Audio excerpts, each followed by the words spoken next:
Today, we're introducing some Japanese theories of One Piece that aren't well known in America.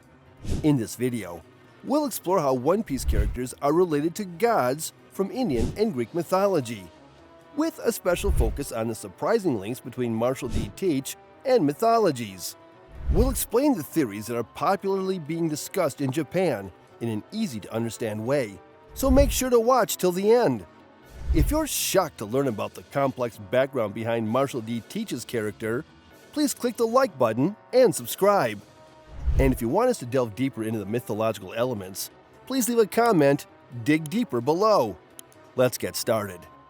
Indra, the god of lightning, extends by doing yoga. Essentially, he shares the same nature as rubber. Hanuman is a monkey, and his attire is exactly the same as Luffy. Shiva, the god of destruction and rebirth, is also the supreme god who can use snakes like Hancock. Combining these three gods of Indian mythology, we get Nika. Indra's brother is Agni. Agni is the god of fire, who has two faces, representing Ace and Sabo. If we have come this far, isn't there also a Shanks in Indian mythology? Considering so, I have digged into Indra, the model of Luffy. There was a god who had his position usurped by Indra. That's Dios. Dios is the god who controls the weather. He is also the father of Indra and Agni. In One Piece, the Straw Hat has been passed down through Roger, Shanks, and Luffy. Ace's father is Roger. Luffy became a pirate idolizing Shanks. For Luffy, who didn't know Dragon was his father, Shanks is practically his dad. And Luffy inherits that will and becomes the Pirate King. It's like a real change of regime, isn't it? Also, there's some dragon elements going on with Dios. Windmill Village, Luffy's hometown, is said to be named after the wind. There's a god who shares the etymology with Dios in Indian mythology. This is Tyr from Norse mythology. Tyr is actually the model for Shanks. This Tyr guy is a god of reconciliation. And remember when Shanks said, "I've come to end this war"? If he's a god of reconciliation, it makes sense that he had ditched skirmishes with Kaido and showed up to end the Summit War. It's not surprising that he negotiates with government agencies, even if he is a pirate. In addition to this, Tyr is missing an arm. Based on these elements and diving into Norse and Greek mythology, we stumble upon Marshall D. Teach. You know, the model for Marshall D. Teach is actually a real pirate, Edward Teach. He sports the same beard, carries guns, and was also known as Marshall D. Teach. Now, if there are differences when you compare them, it makes you wonder if author Oda is hiding something there, right? One notable difference between the two is a necklace resembling Cerberus. That's where the famous Cerberus theory comes into play. He doesn't sleep, has a pirate flag with 3 skulls, and scratched Shanks' face. Hence, he's a mythical Zoan-type Cerberus modeled after dog fruit. But there's more to it. The main focus today is on Hades from Greek mythology, the god of the underworld. Now, the underworld refers to the afterlife, a dark underground realm. Hades has been used as a model for various characters, including in Disney. He is the ultimate boss stealing powers, and the owner of Cerberus. Hades is a god of the underworld, shuttling between this world and the next, and he wears a transparent mantle, shuttling between this world and the next, and furthermore, a transparent mantle. The Marshall D. Teach pirates have stolen the Shadow and Clear abilities, haven't they? Furthermore, Hades abducts a goddess named Persephone. Marshall D. Teach also attempted to take Bonnie with him, and among Hades' envoys, there's a god named Geryon. From an academic perspective, Geryon is a god of the underworld and a god of the earth. Could this possibly represent the Dark and Tremor? Moreover, this god also consists of 3 beings becoming one. So, is a dark fruit a legendary devil fruit just like Luffy's? And was Marshall D. Teach originally consuming the dog fruit? a mythical Zoan-type Cerberus. Well, I think both of these assumptions are incorrect. First, there's little chance that the dark fruit is a legendary fruit. Even before killing Thatch and taking the dark fruit, Marshall D. Teach's body structure was abnormal, and the possibility of it being the Cerberus modeled from dog fruit seems unlikely as well. If it were indeed the case, someone would have mentioned it. We wouldn't need scenes where everyone is surprised, saying things like, "Isn't it strange he never sleeps?" or "His body looks abnormal." It could have been resolved with a simple, "He ate the Cerberus model" explanation. Moreover, there are scenes where outstanding individuals like Marco and Shanks express their surprise at Marshall D. Teach's abnormality. So, it seems like the Devil Fruit Encyclopedia might not have accurate information. Unless it's a fruit hidden by the government like Nika. It doesn't add up. This is a work that tells so many stories about the sun and the moon. If there's a sun god, there should be a moon god too. With Nika's overwhelming power, there's a necessity for a counterforce, a sun god and a moon god. If we consider that Nika, the god of the sun, is a deity of imagination, wouldn't it make sense for the moon god to be likewise? It feels odd for only the moon god to exist in our world. And if we think that Nika is associated with laughter, then it's reasonable to assume that his counterpart, possibly named Shiku, is associated with tears. In Japan, shiku is sometimes used as an onomatopoeia to express crying. Don't you think this is similar to author Oda's characteristic idea? Moreover, this Shiku is depicted crying beneath the moon. On the cover of Volume 96, we see a portrayal of Marshall D. Teach's childhood. While this volume is significant and adorned with illustrious characters on its cover, considering Marshall D. Teach's abnormality from a young age, there must be crucial details in his childhood depiction. Among them, there's one particular scene.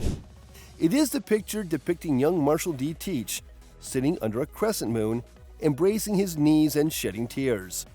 This depiction, crying under the moon, suggests an association with Shiku symbolizing tears, the god of the moon. It's hinted that he might have trouble sleeping, crying through the night, due to the ability of dark fruit, which causes excessive damage. Marshall D. Teach's resilience, much like Luffy's, stems from his Zoan-type abilities.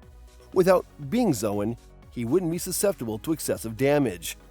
Boasting about Marshall D. Teach's toughness is unnecessary to explain his sleeplessness, ability theft, longevity surpassing that of irregular humans, and his connection to multiple individuals.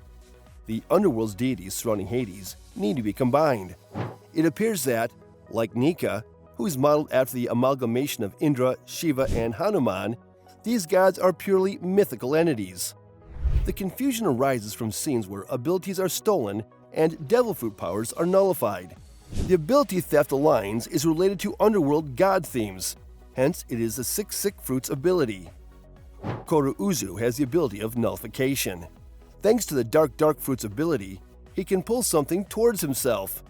If Marshall D. Teach had consumed the six sick fruit from a young age, it would neatly explain all the mysteries surrounding him.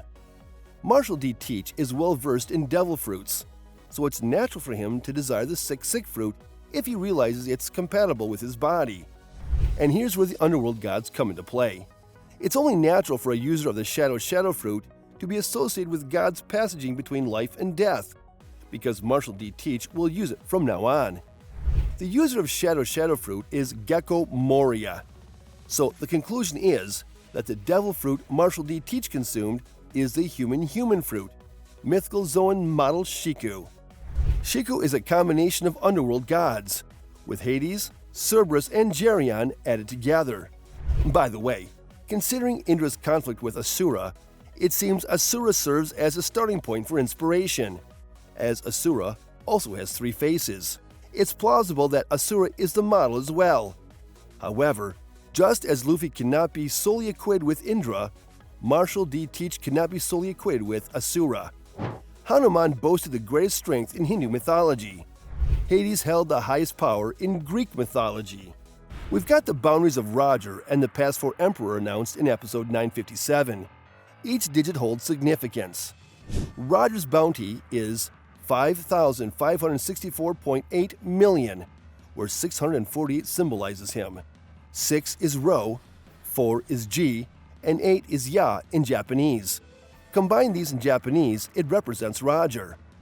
Kaido's bounty is 4,611,100,000, where 110 symbolizes the beast's pirates. 1,000 of beast is called Hyakuju in Japanese, and 110 is called Hyakuju in Japanese. The sound is the same.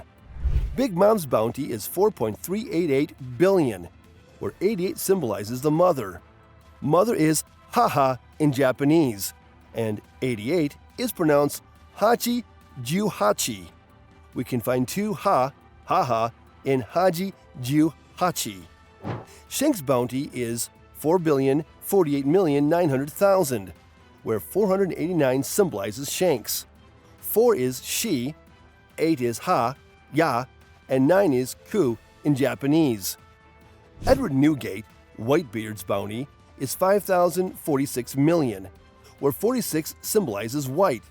White is Shiro in Japanese. 4 is Shi, and 6 is Ro, Ku. So it is related. 0 isn't factored in. This inevitability leads Marshall D. Teach's bounty would be 96 million. However, it won't. They're deliberately altered. There's absolutely significance in these numbers. No matter how much we research, we can't find a neat-sounding phrase with 4760 or 476. Therefore, we have to split this into two. It's Sobbing 47 and Moon 6. Sobbing is translated to Yonaki. 4 is Yo, and 7 is Na in Japanese. When Japanese count 6, they sometimes say Mutsu. The pronunciation of Mu of moon is quite similar as the one of Mu in Mutsu. Alright, let's delve into the intriguing discussion about whether Luffy is the sun god and Marshall D. Teach is the moon god. Now, think about it, folks. The Straw Hat is meant to protect against the sun.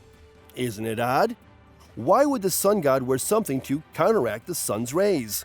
And why, during the scene with the sun god, Nika, do we see the moon in the background? Why are the sun and moon, Luffy and Marshall D. Teach, both wearing the initial D? Despite being adversaries, why does Emu harbor antagonistic sentiments towards each of them? And why are the D, who are likely once a divine lineage, now regarded as adversaries of the gods? All contradictions are resolved with one solution. This story is not a one-to-one composition, but a three-way. People fail to realize this because they've been misled into thinking it's just a clash between the D and the government. The D was originally one divine family, but split between the Sun D and the Moon D. Then a third party intervened, craving the power of gods. Those who sought to profit erased history. Luffy, who consumed the sun god's fruit, belongs to the moon side of the family, whereas Teach, who consumed the moon god's fruit, belongs to the sun side. It all fits together perfectly, doesn't it? Well, that's all for today. Here on this channel, we post popular theories about One Piece from Japan. If you like One Piece, we would be happy if you could support us by subscribing to our channel and commenting. Thank you for watching till the end. See you in the next video.